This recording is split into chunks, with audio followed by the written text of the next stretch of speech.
is always so hilarious when people in the video game industry, from developers to analysts to journalists, prove the chuds right. And that is exactly what Jeff Grubb is doing right now, because he has had a meltdown on social media that he's getting wrecked for, and it just proves that we really are getting under these people's skin. Jeff Grubb, your hypocrisy is stunning. I need to ask all of you a question, and correct me if I'm wrong. Do you really need to play a game in order to criticize it? Reviewing it is another thing, okay? But what about criticism, okay? Do you need to play the game in order to criticize it?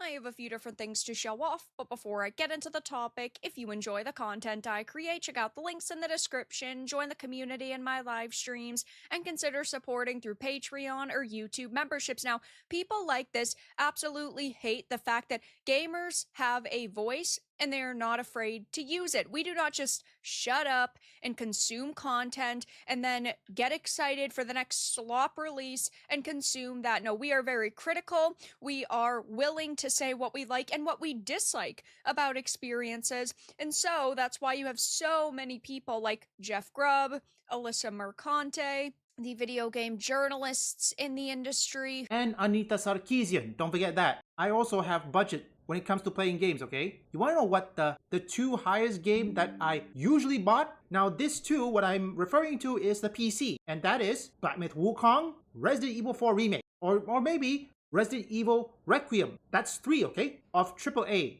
It's expensive one, because you should know one thing. Sometimes $70 to $80 video game can be the equivalent of somebody's paycheck. Like mine, okay, let's say it's 70 bucks, okay? Resident Evil Requiem, 70 bucks. This right here on the screen, what it looks like, what the cause is. Earlier activists freaking out. And while recently I've had to talk about people like David Jaffe freaking out and attacking gamers, now we have Grubb. So if you don't know, he's the owner of Giant Bomb. He's been in the industry for quite a long time, but he is somebody who, yes, is very out of touch. And he is another person that is very clearly siding with the industry instead of the people who make the industry successful, because he decided to have this little meltdown that really, I don't know what he was expecting to get out of this. I don't know. I want all of you, including Jeff Grubb, who is watching this, take a look at this clip, two these clips, and tell me which of these is a game, or better yet, considered to be a game, or considered to be indie game. This is how most of the game functions. And not only that, you've got to focus on the fact the background's going at 60 frames per second and the character is going at a janky frame rate that makes it look like she's running on 989 MS ping. And she keeps going. Still not pressing anything. She's still going. I'm still not pressing anything. It's just like all these set pieces and all these moments where your input means absolutely nothing. And I'm supposed to point at this and go, look, it's like Ferris Bueller. It's like Ferris Bueller, guys. And oh, by the way, look at the rubber ring there. Excellent. They really appreciate the fact I'm completely obsessed with Sony animation. We were forced to play the slushy scene, but we did not need to interact with the pivotal character moment. Oh, look, there's going to be a moment here. I'm not going to press anything. Oh, she did a quirky thing, but I didn't do that. The game did that. There's so many of these guys.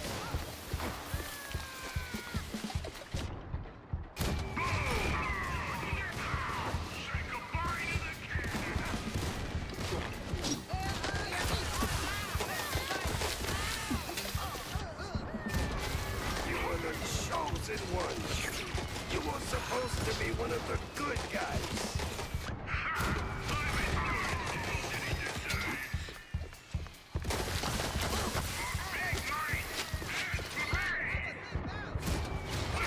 Got him!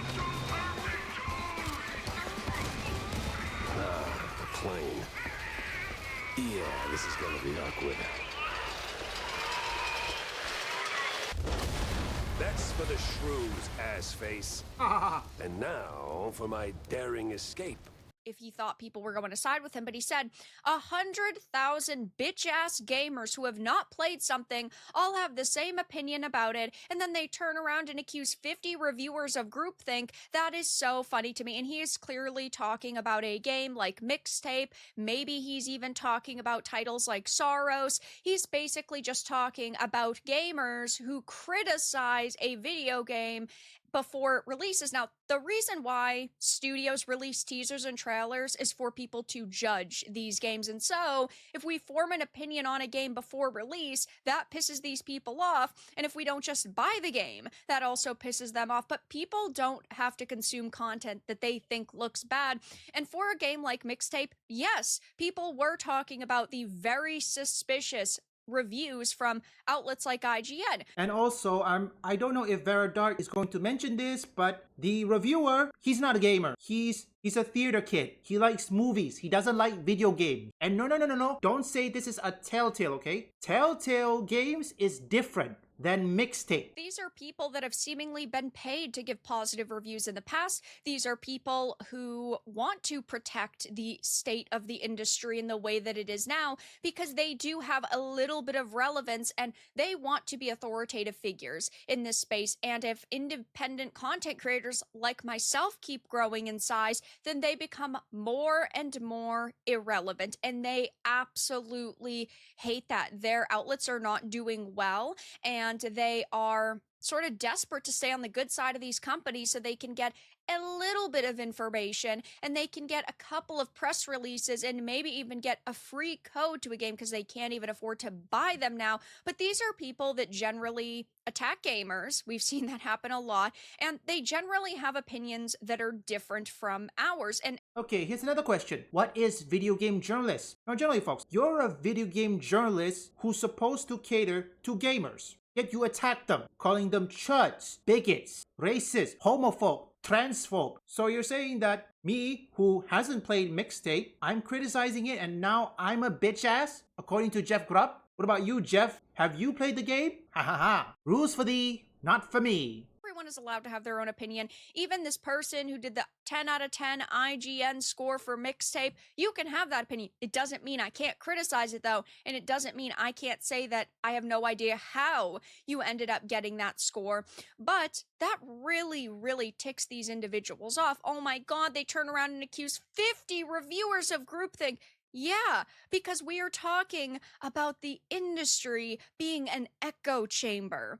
To me, this comes across as him just trying to interaction bait on social media, or maybe he genuinely believes this. I find it very hard to believe that he doesn't know the state of the industry. I don't know if Veradar is going to mention this, but I believe I did manage to figure out. These journalists, because let's be honest, they're dying. They resort to hate clicks, and hate watching. I decided to break off of it by doing this, reacting to either Veradark or maybe Hypnotic, Smash JT. I give them views, not give the journalist views or clicks. I had screenshotted his post and then I reposted it and I said, 50 bitch-ass reviewers who barely play games at all have the same opinion about it, and then they turn around and accuse 100,000 gamers of being chuds and bigots because they don't like something. It's almost like the majority dislike something because it is bad, and that is so funny to me. And I did a live stream of Mixtape. It was only one stream. It'll be linked down below. I did review it. I did not like it. I thought it was cringe. I thought it was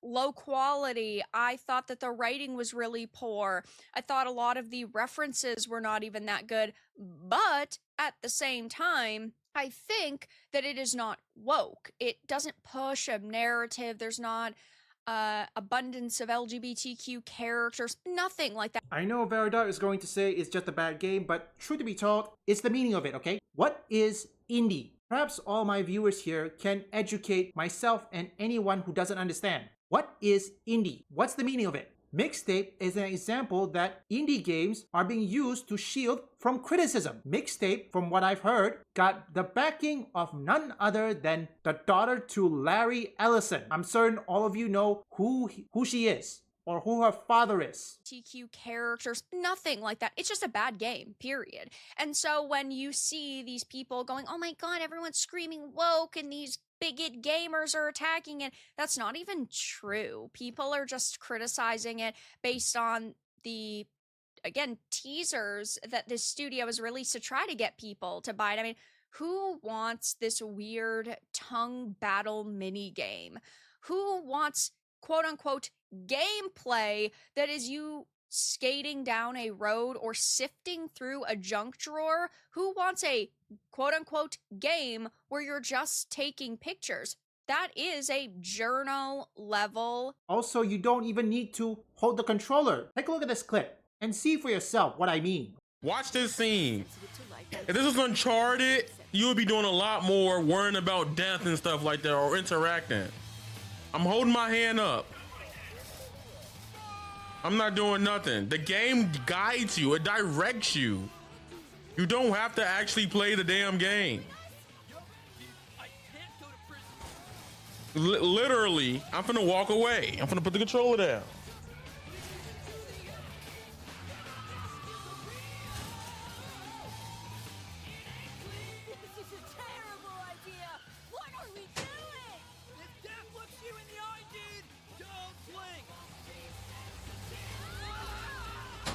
I'm back. I went to go get. Gotta get some water. I don't have to do anything. It's perfectly fine if you like it, but it's not fair to go online and say 100,000 bitch-ass gamers have the same opinion about it when just the majority of people have this opinion. There's barely anybody playing it on Steam. Who knows what the Game Pass numbers are? I can't assume that they're high, given, again, it's not getting a lot of positive attention online from anybody but the video game journalists. Alright, so far, as you can see right now, it is now 740 players and hasn't been a week yet. Let's see other indie games. How many we got? Look at this. It hasn't been 4 weeks or maybe a month. More players. Mugenics. See this? Do you get what I'm saying, folks? And he's getting wrecked for this take, rightfully so. Well, when the majority of people see something and come to the same conclusion, that's not groupthink, that's just common sense. Mixtape is effectively a movie. It's a 3-hour-long movie, and that's being generous. You can watch it in a sitting on YouTube. Any movie reviewer worth his salt would have given this a 1. I don't need to play it to know the game is shit, because I can see it in its entirety. Is this about all the crazy leftists who threaten people for simply streaming Hogwarts Legacy? No, they're silent about situations like that. They're silent when it comes to, again, their side doing something really bad and really suspicious. Leave the multi-billion-dollar company alone. I told a guy yesterday his 7 for Mixtape was just as valid as IGN 10's, and he told me reviews shouldn't be based on opinions. I realize it's the internet, but sometimes I feel surrounded by idiots, and yeah, the IGN reviewer can give it a 10. I can give it a 2.5 if I want. We're all going to have different opinions, but when the majority of people have the opinion that it is closer to a 2.5 than to 10, I think it's probably best you don't go online and then attack all of those gamers and all of the people criticizing it. I would give Mixtape a 4. That's being generous. Or maybe, yeah, 4 out of 20. Seriously, why would any of us, including myself, play a game where we don't interact, where we don't use our controllers or our keyboard and mouse? Why? Where is this type of discourse with Telltale games? Super massive, point-and-click adventures. It's so bizarre. Also, some people are just hate playing the game for views. Ah, yes, because if you've criticized it, that means you're not allowed to play it, but if you don't play it, you're a grifter, but if you do play it, you're a grifter.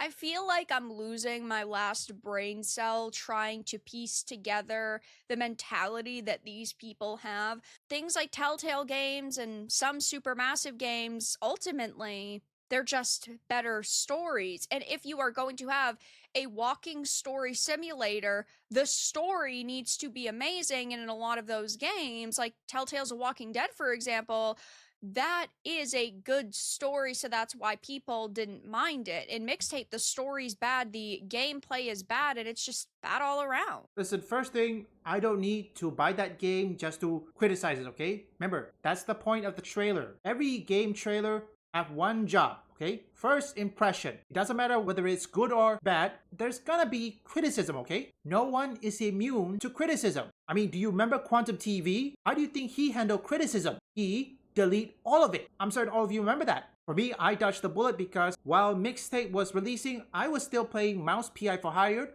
and maybe I'm trying to get Pragmata one day, at least, on the Steam machine. Who really knows? You don't need to buy a game to criticize it, okay? Reviewing a game, okay, that's a different thing. Criticism, you don't need to buy the game. The trailer does it for you, okay? If you want to review the game, you have to buy it, okay? That's just how it is. Criticism is a different thing, okay? And you don't need to buy the game. Impossible! Don't take it too hard. We've had a few scuffles in our time. So, I guess you two should start on your free training. You guessed wrong. I said whoever's left standing at the end of the fight, I would train for free. And you are clearly not standing. You cheater! Don't worry, Katara. He's obviously not the teacher I'm looking for. Wait, what's this? That's it. This poster is the same as the one in my vision. My teacher must be there. Earth Rumble 6. Who says a woman has to be weak?